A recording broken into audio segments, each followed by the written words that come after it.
Good morning and welcome to the Caregiver Teleconnection. My name is Glenda Rogers and I'm going to be your facilitator for today's session on the Caregiver Teleconnection. And we're going to be talking about how to manage your expectations as a caregiver with Dr. Barry Jacobs. If you haven't heard Dr. Jacobs speak before, you're in for a real treat. So let me tell you just a little bit about him before he gets started. Barry Jacobs is a clinical psychologist, family therapist, and a principal in the Philadelphia Office of Health Management Associates. He is the co-author with his wife, Julia Meyer, of the 2020 book AARP Love and Meaning After 50, The 10 Challenges to Great Relationships and How to Overcome Them. One of those challenges is spousal caregiving. He is also the co-author of AARP Meditations for Caregivers, Practical, Emotional, and Spiritual Support for You and Your Family, and the author of the Emotional Survival Guide for Caregivers, Looking After Yourself and Your Family While Helping an Aging Parent. Barry, welcome to the session today. I'm looking forward to it. Thank you, Glenda. Always great to be here with you, and great to speak with the well-met audience. And I love coming on these caregiver teleconnections.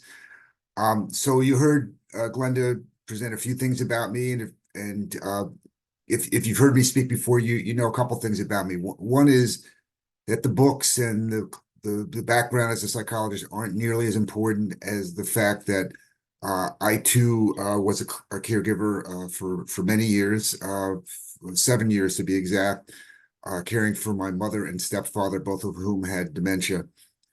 Because for all I learned in school and for all I've learned through the clinical work I do, I learned a whole lot more just with my own caregiving experiences, and that really informs a lot of what I know and what we'll be talking about today. So that's one thing.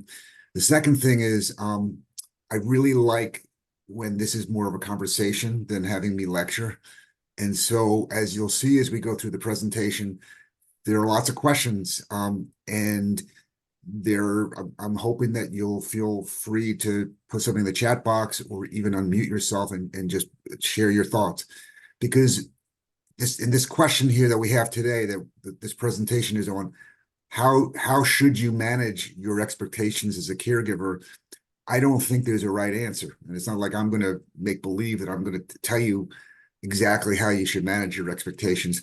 I think that this is a matter of choice, but I think any choice you choose has pros and cons. So we're going to go through those. And other than that, it's just more fun for everybody here when we learn from one another, when I learn from you, and when everyone else learns from your experience, and maybe you learn from their experiences too. So like I said, hoping that this will be a conversation. So let me tell you a little bit about what I have in mind for today. So we'll talk about this idea about the good and the bad of actually having expectations. And we'll talk about 3 different ways that people deal with their expectations. We'll go into them in more detail as we go along. And that is, you may recall, I write a column on the AARP website, a self-help column for caregivers. I've been doing it for over a decade now. And the talk today is primarily coming from an article that I wrote a few months ago for the AARP website. And when you get a copy of this slide deck, if you'd like to go back and read this article, well, here's the link. You just need to click on that or to copy and paste it into your browser. So hope this is what you have in mind for today. So let me start with a couple of questions, because I'd love to get you involved in this right off the bat. Well, even before that, we have a definition of expectations, so we're all on the same page. And actually, our 2 definitions of expectation, and the one that's going to interest us the most is the second one for today's talk. So an expectation is a strong belief that something will happen or be the case in the future. And then the second one, the one that really pertains to caregiving, is a belief that someone will or should achieve something. So in terms of the first definition, we can think about if our loved one has Parkinson's disease, if they have dementia, if they have cancer, we may have a belief about how the disease course is going to be. or based on what we learned about their illness, based on what doctors have said to us, and in that belief about what's going to happen. And we may, by the way, we may or may not believe everything that we read or what the doctors tell us, but our strong belief will kind of shape our expectation of how caregiving is going to play out over time. But it's really the second one here, that the expectation of what we will do or what we should achieve as individually as caregivers, but also what other people should do to help us achieve the caregiving goals together. And that's really where we're going to put our emphasis today. So that's just some thoughts about some definitions of expectation directly from the dictionary. And let me ask you some questions now. So what should you reasonably expect of yourself as a family caregiver? And how do those expectations help you or possibly hurt you? Mm-hmm. So big, hard question, and maybe one that, sometimes caregivers are not entirely clear about, because what happens is somebody gets a diagnosis, or someone has a heart attack, or somebody is, in some sort of accident and hurts themselves. And then you basically step up and say, I'm going to help this person and I'm going to do whatever it takes. But this idea of what to expect of yourself as you're doing that caregiving, sometimes people don't think it through all the time. But for those of you who may, what should you reasonably expect of yourself as a family caregiver? So what do you think? Anybody want to put something in the chat or unmute? So let me give you some more examples to kind of hopefully encourage you to respond. When I was a caregiver for my mother and stepfather, what did I expect of myself? Well, I expected to provide them with safety. I expected to provide them with comfort as much as I could. I did not expect, as their caregiver, to be able to, cure their dementia, because unfortunately there is no cure for dementia. I didn't expect, as myself as a family caregiver, that I was going to spend every evening having dinner with them. My expectation was we'll have dinner a couple times a week, and that because they lived about a mile from me in an apartment that my wife and I helped set up for them. So I had already begun to form in my mind, even before we moved them up from Florida to near where we live in Pennsylvania. We had already begun to form what I was going to expect of myself as a family caregiver in order to think that I was doing a good job. Does that give you an example of the kind of things I'm looking for?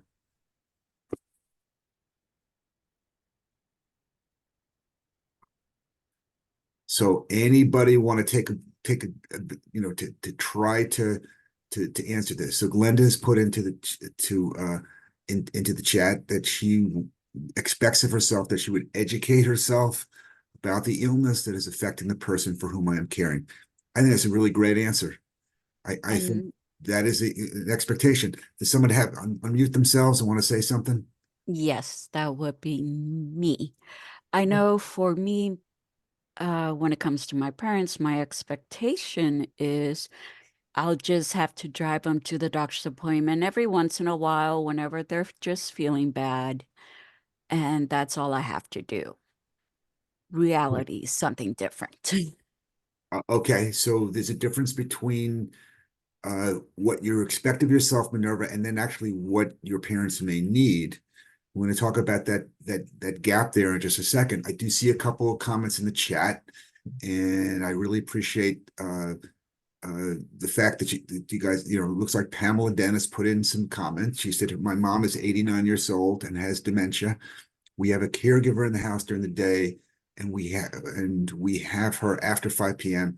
I expect to keep her safe and as healthy as I can possibly. Good.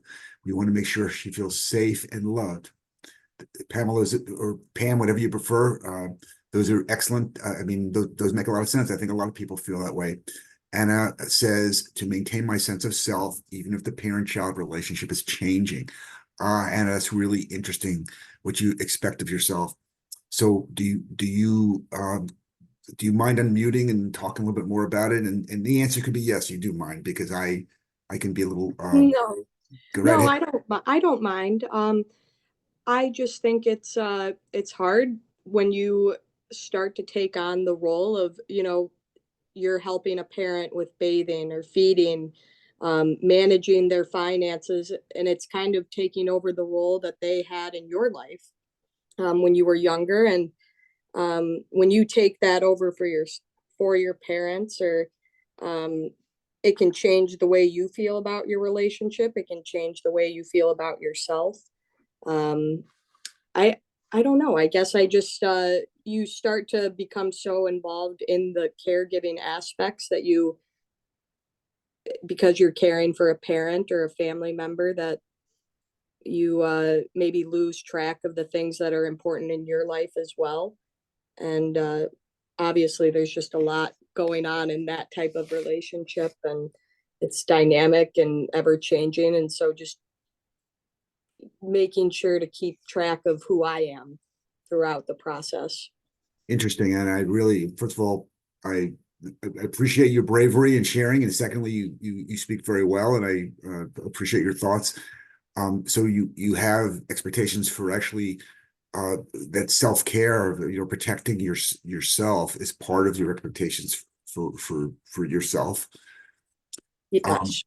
Yes. So let me ask you a question, and Anna, you can answer it, and anybody else can answer it too. So we have these two other questions on the slide here. What is having expectations? So Minerva's expectation of driving her parents, or Glenda's expectation of learning about the disease, or Pam's expectation of keeping her mother safe and feeling loved. Are those expectations helpful? Is having expectations helpful, or are there some ways in which they may hurt the caregiver? I think they're helpful because what we've been doing with my mom. So I had her for 3.5 years by myself in San Antonio. And then after my father passed, my brother, we had to move her to his house because I couldn't do it by myself and work full time. And so it kind of gave me separation anxiety because I was so used to knowing, what to do next. I knew about all her, renal appointments and her RA, and was so in sync with everything that I kind of had separation anxiety that is he going to be able to take care of her like I did? And so the expectations that I had of learning everything about her and making her feel safe and comfortable is she's 89.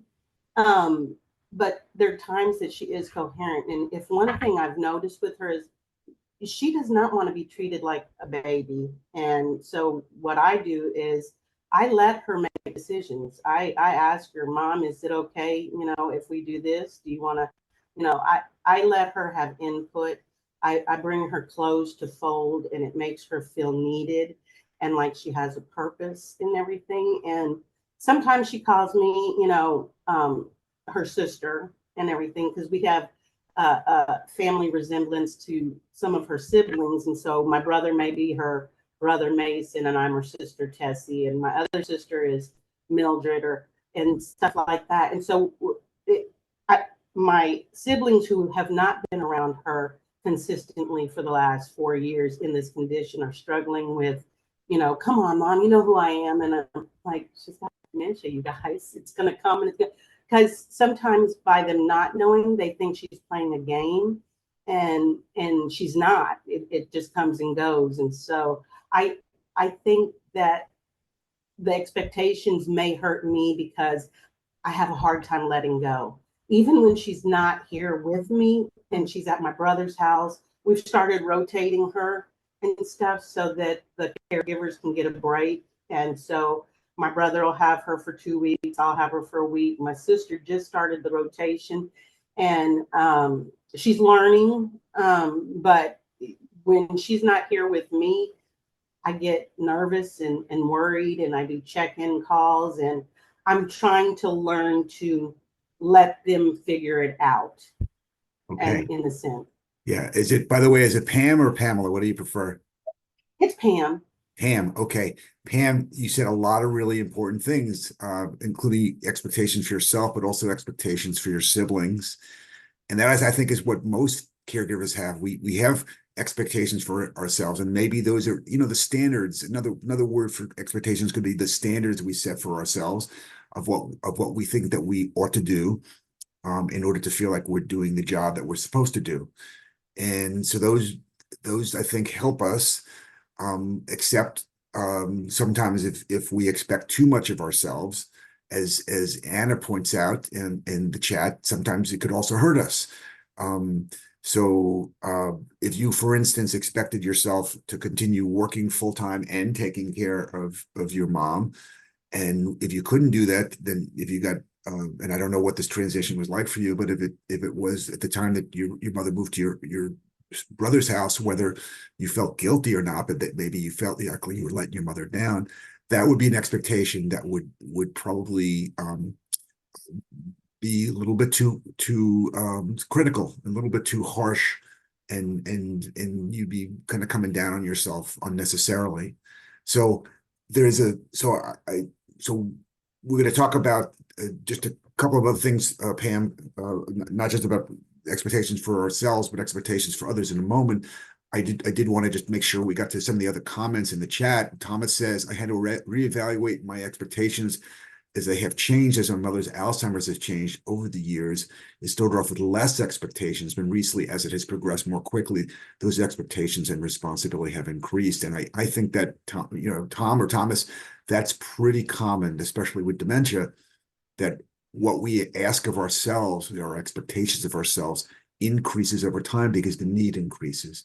And Glenda says, in my mind, knowledge is empowering, which is helpful, but it can hurt you if you believe that the knowledge will answer all the questions and situations that happen while caregiving.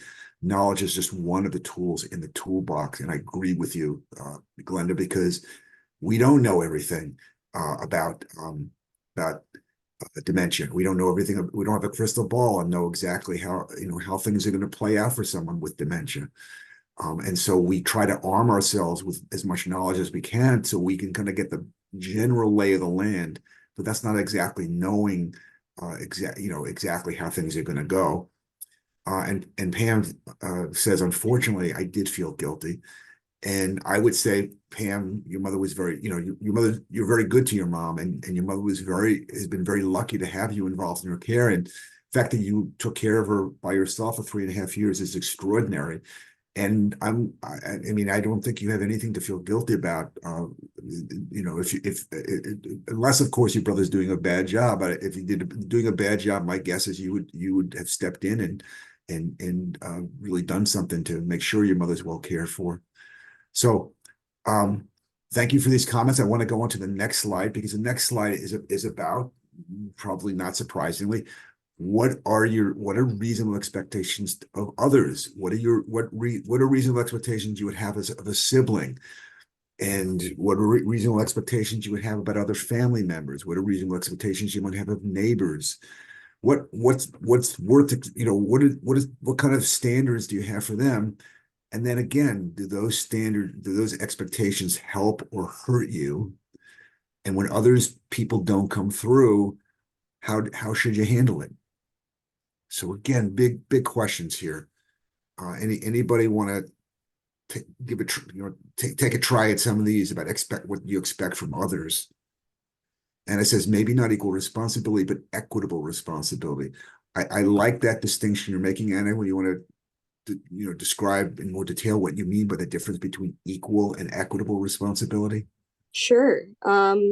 So if, like Pam had, I think, mentioned siblings living in different areas, or not, if there's a sibling that lives farther away from whoever needs care, they may not be able to be there as much as another sibling, or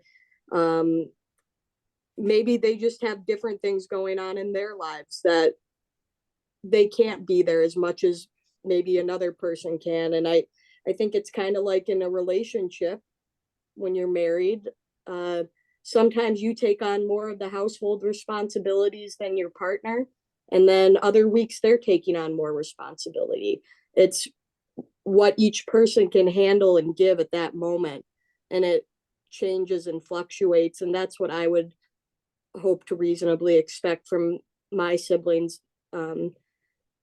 Where I'm like an anticipated caregiver. I am not I wouldn't label myself a caregiver yet, but it's something that I expect to happen in years future. And so, but that's what I would expect when things become more intense and more day-to-day assistance is needed, that we're each giving what we are able to give at that moment. And I think that that's a reasonable expectation. Okay, and I appreciate your thoughts, Anna, but let me complicate it a little bit, because I think it is complicated, because it's not clear what our expectations should be of other people. So in my caregiving situation, my brother lived 500 miles away, and so I was on the front line, and I wouldn't expect him to move, pick up and change his job and move to be close to us, though in fact sometimes it happens. But so how much caregiving could I reasonably expect him to do? And if my expectations were higher than he thought was fair or was reasonable, then he and I were going to have a conflict. And that, in fact, is what happened. Originally, he was not doing any caregiving at all, and I thought he should. So because he wasn't meeting my expectations, I was angry at him. Later on, as Thomas points out, as my mother's dementia, or as dementia in general, progressed, and my mother had greater needs, my brother was more likely to step up and do more. But we didn't exactly agree on how much he should do. So there was still this difference in what I expected of him and what he expected of himself, and therein lay some conflict. Anybody else have this kind of experience as well, where you have expectations of someone else and they don't come through, or they don't come through to the degree that you think they should? Hey, Barry? Yes, go ahead, Stephen. Thanks. Yeah, I want to just continue on this line, but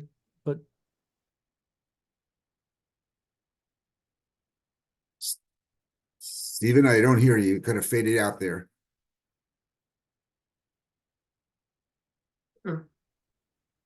Stephen, Okay. are you there? Stephen, when you come back, we'll put you right on. Thomas or Tom, do you want to share some thoughts? Yeah, as far as the expectations about other people helping, what I found in my particular family, because I've had an aunt that had Alzheimer's, a grandfather, and now my mom. But I think the lack of communication, because my family's spread out kind of like yours, they're mostly up north. I'm in Texas. And if we don't communicate, the people don't have a clear sense of what's going on. They may only remember a person a certain way, or maybe they talk to them on the phone and they don't realize that the minute you get off the phone, the person may have already forgotten the conversation or who they were talking to. So I think having a good line of communication is the best. It's going to really prevent a lot of conflict and ill feelings. And the more you communicate, like we use Facebook a lot. My mom's on Facebook. I don't have Facebook. I use hers. I post a lot of pictures of her, and she's always talking about Alzheimer's and all the things that we participate in for Alzheimer's. And I think it's very helpful. And it also provides other people in the family with knowledge in case, because it is hereditary, in case somebody else comes down with it, that they know there's other resources and they get an idea of what they're going through. Not everybody went through the Alzheimer's or was around my grandfather. I was, and my mom. So I kind of had an understanding, which gave me a leg up over some of my other relatives. Yeah, you're making some excellent points. And by the way, is it Tom or Thomas? What do you prefer? I go by both, Tom, Thomas, whichever. All right, I'm going to call you Tom just to shorten it up. So let me just to underscore a couple things you said, because you said some great stuff. So one is you really want to align the expectations, have everyone kind of know what their role is and not have conflict among family members because there are differences of opinion as to what somebody should do, or even as you're pointing out, what's really going on, whether someone has dementia, whether they don't have dementia, how bad their dementia is. So communication is really, really important for people to share information about what's going on with someone who's receiving care. And sometimes, particularly when it comes to dementia, the people who live some distance away don't believe it, right? They think you're making, you're exaggerating, or you're trying to take over mom's life. I think what your mom, Tom, is doing is by sharing information about on Facebook about dementia, as you point out, that providing education for people who may not really understand it, and so that they are better prepared, and so that their expectations are more aligned with the reality of the situation, and then maybe people are more willing to step up. So great ideas. Stephen, did you ever come back on, or I'm back. There you Thanks. are. no problem? So you were saying. I'm not sure what happened. I was wanting to go down the line of emotional support for the caregiver in the expectations. When we have family that is geographically separated, as I support my wife in this endeavor for her elderly parents, my expectations for the brother and sister, if they aren't comfortable providing the day-to-day, go to the appointments, the medical care, they're not comfortable in that because they are just, they're not built that way, then either financially support the sister, give the sister a call and say, hey, how are you doing? Because of the stress that she's taking on helping the parents. So my expectations are the siblings will be there for their sister as well as the parents in whatever way they can. And I'm not seeing that, and that hurts. So I compensate as much as I can, but um, it's not the same, I don't think, if it's not coming from a sibling. And it bothers me, yeah.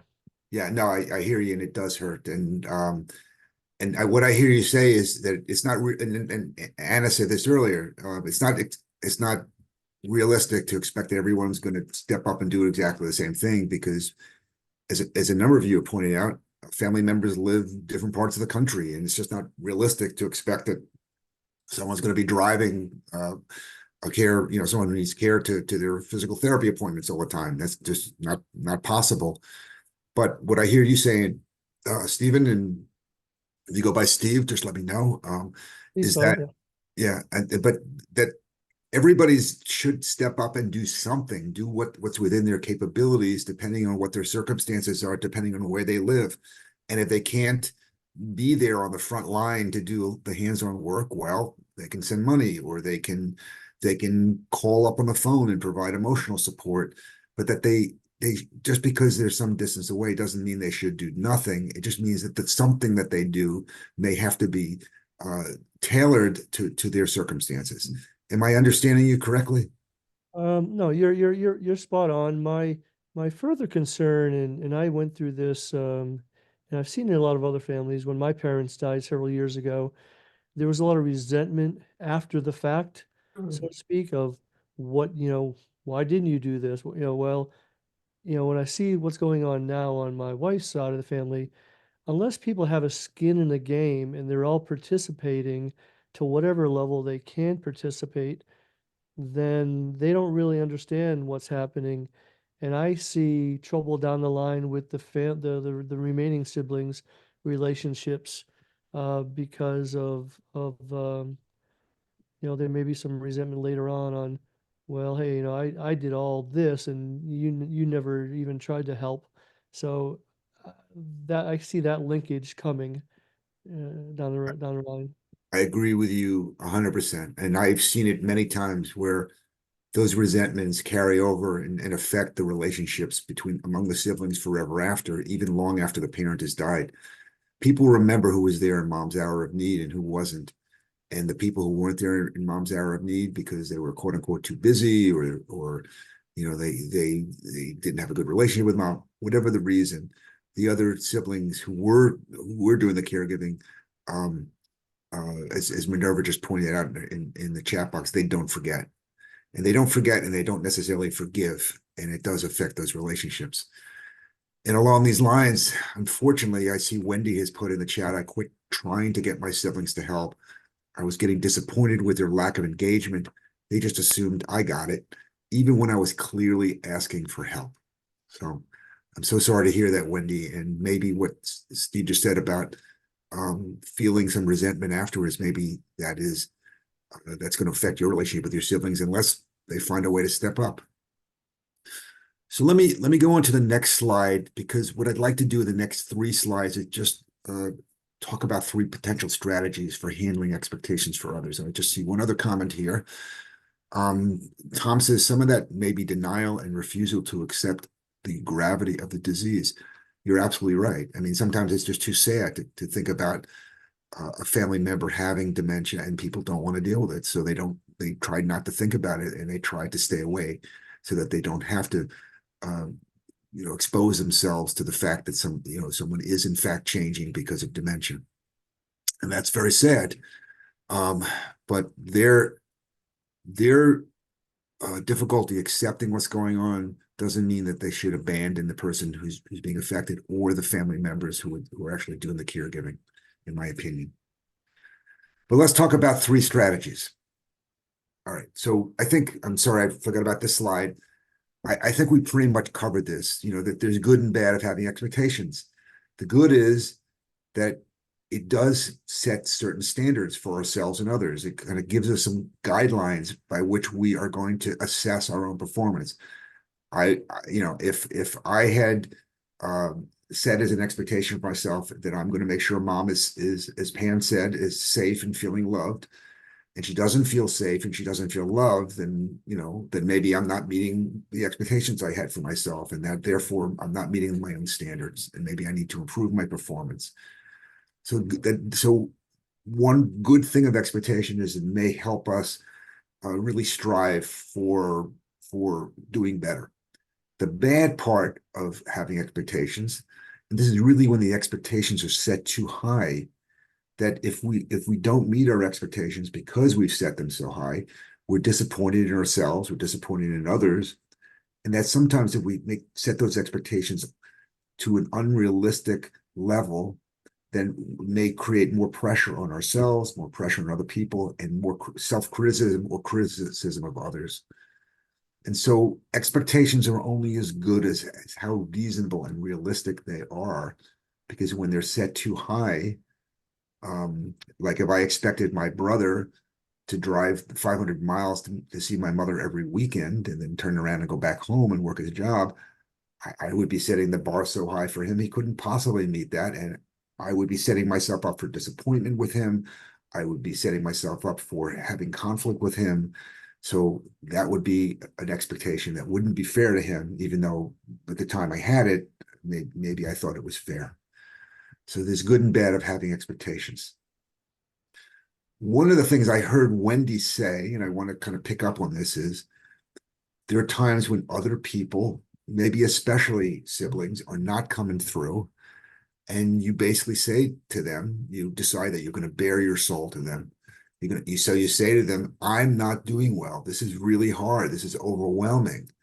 I need help. And sometimes I see when someone makes that plea, the siblings step up. And other times, unfortunately, like Wendy put into the chat, they don't step up. And then you feel like you've kind of bared your soul, you've made yourself vulnerable by making this ask, and then people have just ignored how much you're hurting, and that really hurts. That is feeling like your siblings or others are saying to you, "We're not just busy, but we don't want to hear it. We don't want to deal with this. You're on your own." And then you feel personally rejected by them. That's a very tough place to be. Has anybody else aside from Wendy had this situation where they basically expect other people to step up, they don't, and so that they then basically say, help me, please help me. You call a family meeting, get everybody together to go over everything, or you make a one-on-one plea, usually better to make it one-on-one, and people still don't show up. Anyone else? Sure, Barry, yeah. go ahead, Stephen, please. Oh, thanks. No, yeah, we've had dialogue, my spouse, with in the person who lives nearby, the brother directly, saying, hey, listen, these are all the things that I'm doing. Is there anything here that you can assist with? And there were a couple, like he does haircuts. Hey, spend some time with your dad. Come give him a haircut. Spend some time with your dad, hint, hint. Just be there, be present for at least that. And that didn't materialize. So, we've tried. Well, I'm sure we'll continue to try, but it's just maybe like the other gentleman said, um, people are just uncomfortable being around parents that are in that state because they're just don't want to face reality. But yeah, so yeah, it's we tried. Okay. I mean, I'm sure that was hard for your wife when you tried, she tried and it still didn't seem to make a difference. Yeah. Anybody else have the experience or, anybody else have the experience of reaching out, like actually, excuse me, let me go back, but actually making the plea and people having really, people then stepping up and coming forward. Hmm. Could you talk a little bit about having a disinterested third party help in these communication issues? Um, sure, Glenda. I mean, I think sometimes when there's a difference of opinion and when there may be some resentment and they're kind of growing wedge between siblings who might have always been close in the past, sometimes it's important to have someone try to bridge that gap and develop a better relationship, even if there's not complete agreement on whether there's not complete alignment on the expectations. There may still be kind of ongoing respect and as Anna pointed out earlier, the caregiving may not be always equal, but it has to be equitable. It has to be fair. People have to feel that everybody's at least trying, everyone's at least contributing something. And so as a psychologist, I do this sometimes. I meet with sibling groups that are usually really angry, siblings are really angry at one another, and then try to find a way to kind of bring them all to a place where they can, even if they agree to disagree, that they're coming a little bit closer. There's a little bit more consensus about what needs to be done. Is this the kind of thing that you have in mind, Brenda? Yeah, yeah. And that there are organizations out there that can help as far as case management and that kind of thing. Yeah. Yeah, no, there's I mean, I've actually seen some agencies that do elder care negotiation, they call it. Yeah, that's it. Right? Because it could just be such it could really tear families apart. Victoria says the response I got was to put her in a nursing home if it's too much for me.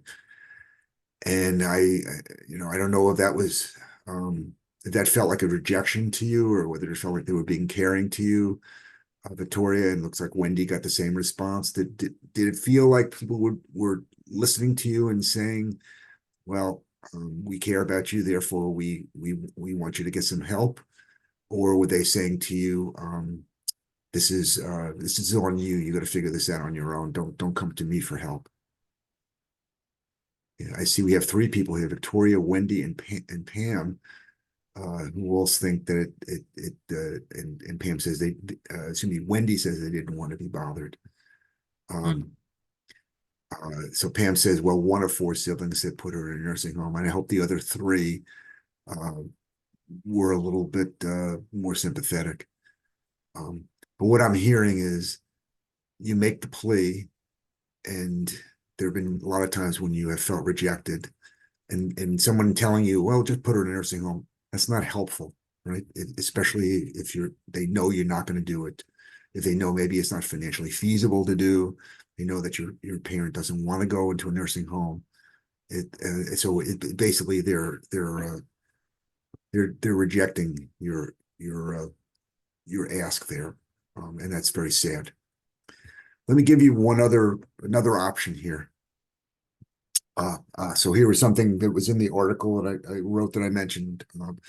If a caregiver makes you so vulnerable by asking for help, and loved ones back away, then that caregiver may feel that others simply don't care about them, leaving them feeling more alone and disappointed than ever. That rejection can be crushing. And so I don't know, Pam, Wendy, and Victoria, whether you felt crushed, but just from what you put into the chat box, I can imagine it was very hard to hear what you heard. And Stephen, maybe your wife has felt the same. Here's a different approach. A different approach I call waiting and hoping. And that is, as I think Tom pointed out earlier, dementia, the expectation you have of yourself for caring for someone with dementia change because the disease changes and the person gets worse over time. They need more help over time. And sometimes in the early part of dementia, there are folks that don't realize that a care receiver needs help and that the primary caregiver needs help, but that as the care receiver's condition worsens and it's evident that they need more help, then maybe, just maybe, the light bulb goes off over the head of those siblings and maybe other family members, and that maybe they decide then to step up and pitch in more. And as I mentioned with my brother, the beginning, he didn't want to have anything to do with caring for my mother and stepfather, and he didn't. And then over time, particularly as they got worse, and he really got it then that they were getting worse, they needed help, and that I needed help. Then he stepped up. So waiting and hoping helped for me.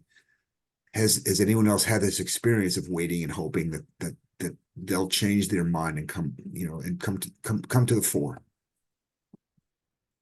I'll jump out there and say we aren't waiting for anybody in the family to step forward because they just haven't shown it yet.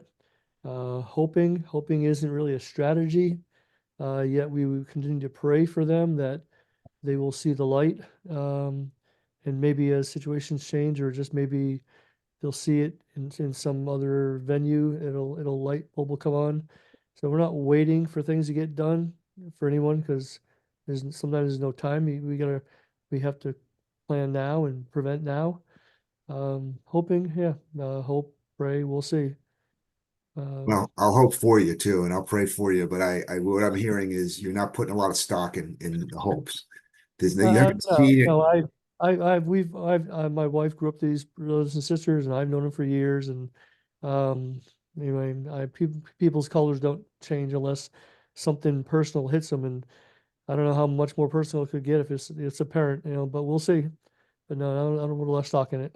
Well, sometimes, as you say, what we talk about in healthcare is what's called readiness to change. That people don't change unless sometimes something pushes them into change. And maybe, you would think, just as you said, that a parent's developing dementia would push them into making some change. But if that parent lives an hour away and they don't see it every day, maybe that's not enough. Maybe their next door neighbor has to get dementia, or maybe they have to have a stroke and have some sort of health problem. Maybe their spouse does, and then suddenly it becomes more real for them. And so there's always possibility that something will happen, that people become ready to make a change. And that's the hope. As you say, hoping is not a plan. What you did say is, and I see a comment here. Let me look at that now. And up here a little bit, Pam says, yes, as it turns out, my sister retired early and now has no excuse for not assisting. My older brother and I are holding out because we feel we will lose our mom mentally and physically forever if we don't safely keep her home as long as possible. And what I'm hearing is your brother stepped up, started taking care of your mom. Maybe he was helping take care of her when she lived with you, but there's a sister now who just you've been waiting and hoping that she would step up, and she hasn't. And now you don't really have much expectation that she's going to any longer. And I see you agree with how I'm interpreting this, Pam. So waiting and hoping can be kind of a slim hope, maybe slim chances. But then again, I'm going to say again, as with my brother, he stepped up, and at the end he was coming fairly regularly, and it made a difference. And to his credit, I think he made some changes. Let me talk about the last possibility here, and I think Stephen actually just in part, I think what you said, Stephen, sort of approximated this, but basically you said in so many words that regardless of what expectations you may have for your wife's siblings, you're going to go ahead and do what you need to do anyway. And I think a similar approach, though it's a little bit different, would be to basically say, I'm not going to have any expectations, right? That expectations are just setting me up for disappointment. I have no control. You know, it's like the Serenity Prayer says, I have to accept the things I cannot change. If I have no ability to change the decisions that my siblings have, then I have to fully accept that they're going to make their own decisions about, and regardless of whether I think those decisions are right or wrong. And so if my brother steps up, great. If my brother doesn't step up, well, that's a shame, but I can't focus on that. I have too many other things that I need to do as a caregiver. So what are your thoughts about not having any expectations? Is that, I've heard, when I've discussed this with some people, sometimes I say, well, you're letting others off the hook. There ought to be expectations. They should do these things. And then some people, I've seen other people basically say, whatever expectations they have don't seem to make a difference. So I'm just going to stop having expectations. So I'm not going to be constantly disappointed. What makes sense to you? And I see Wendy says it's the only way to keep moving forward. Wendy, would you have any interest in unmuting and talking a little bit more about what you mean? And the answer could be no, but I'm hoping it'll be yes.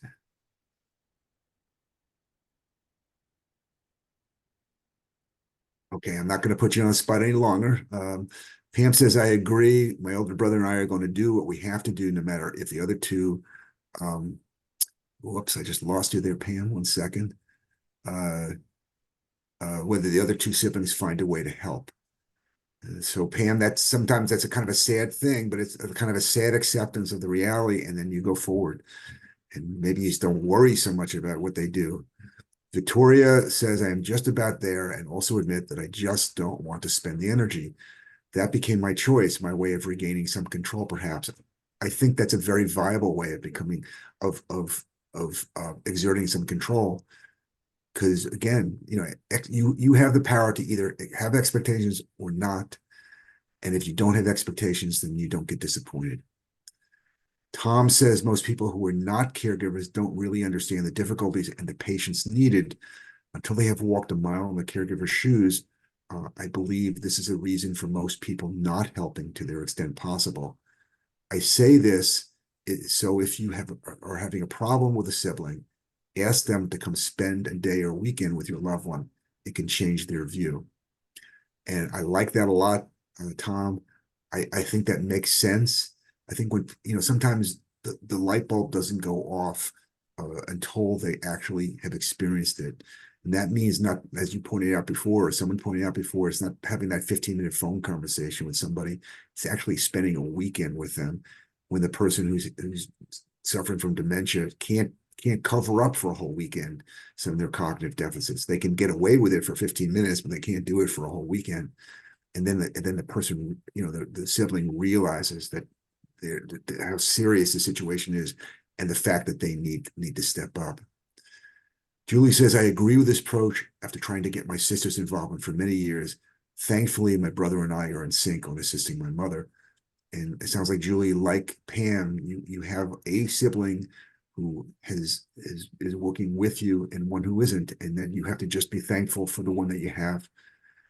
And it's something that's working for you. Wendy says, sorry, I can't unmute. I just try to focus on things I can control, and no problem with not unmuting. And what I would say, Wendy, is that if we're all believers in the Serenity Prayer, then and to just recite it probably for the umpteenth time that you've heard it. God grant me the serenity to accept the things that I cannot change, to change the things I can, and the courage to change the things I can, and the wisdom to know the difference. And it sounds like at a certain point you focus on what you can control, and that may be the wisdom that you're displaying wisdom, Wendy, by only trying to focus on those things which you can manage. And that makes a lot of sense.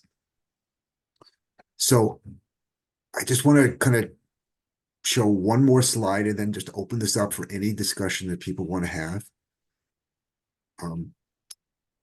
So I said to you at the beginning, I don't think there's a right answer here necessarily. I mean, what I'm hearing is that there's a consensus among this group about a way to approach this, but not everybody does. And, you know, like I said, there are some people who say, why would I let my brother or sister off the hook if they're not going to help?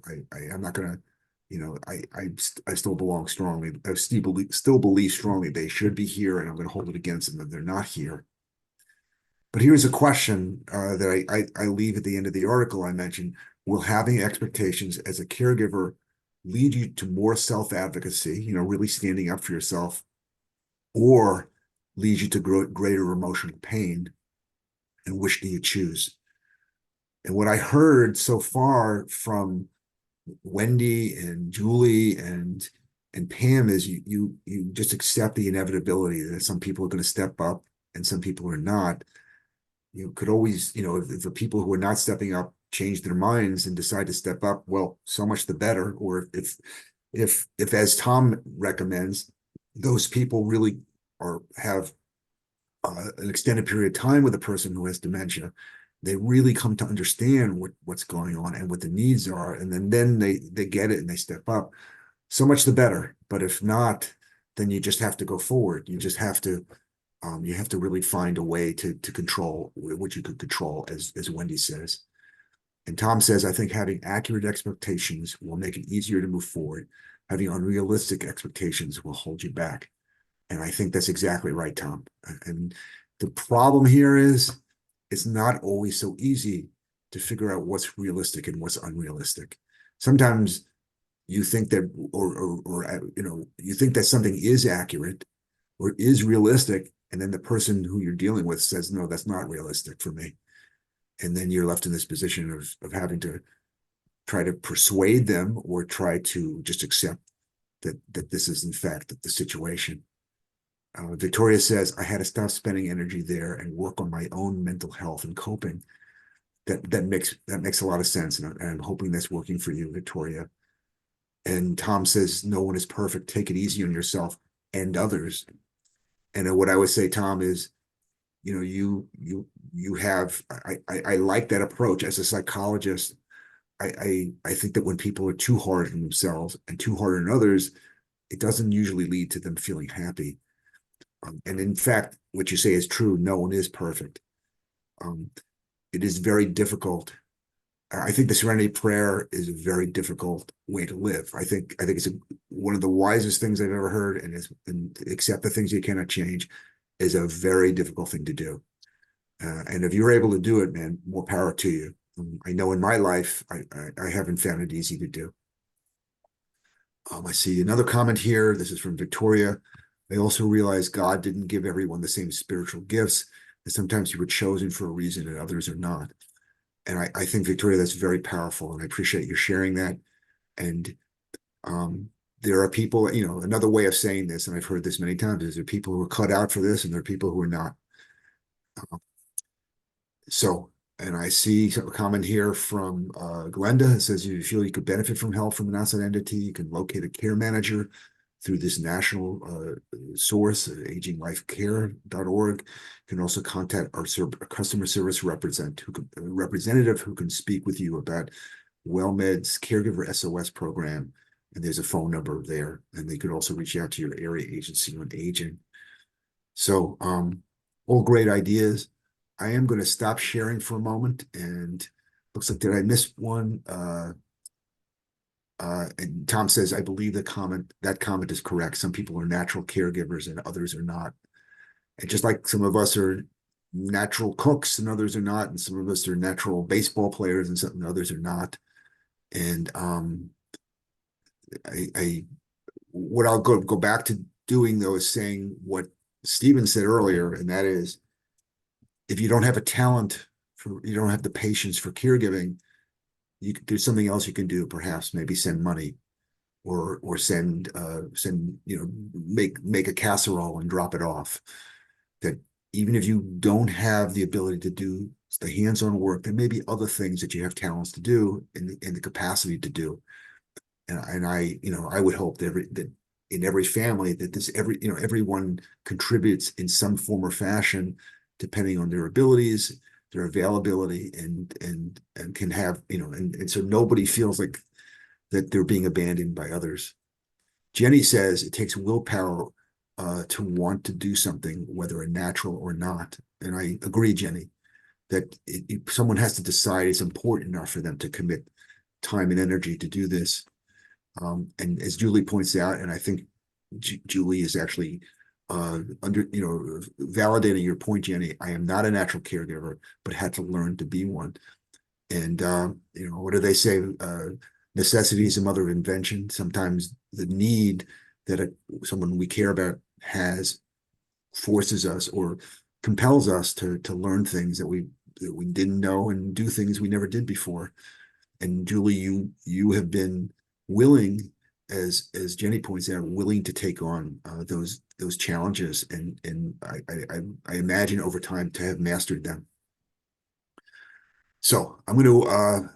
These are excellent comments. It's been an excellent conversation. I'm going to stop sharing to see if there's anything else anybody wants to. Actually, we're right up against the top of the hour. Let me turn this back to Glenda. But thank you so much. Really interesting conversation today. Thank you. Oh, really a wonderful conversation that we had here today, Barry. I certainly learned things. I just want to tell you, we have one more session coming up on the Caregiver Teleconnection in the month of January. As I was saying earlier, we've zoomed through January. We're heading to February quickly. At 10 o'clock on Tuesday, January the 30th, Dr. Elliot Montgomery-Sklar and Lucy Barilak will be talking about caring can be rewarding but stressful. How to build on the positives. And that kind of goes, Barry, with everything that you talk about. Focus on the positives. If you register for the session today, you will be receiving a follow-up email, and Barry's PowerPoint presentation will be included in that follow-up. We will also ask you to tell us how you thought we did today. That's your opportunity to tell us if there's topics that you would like to see us cover. Maybe you've seen a presenter in your personal area that you'd like to see on the Caregiver Teleconnection. Let us know about that. Well, it is 12 o'clock, but if you have a final question, we'd love to hear from you or a comment.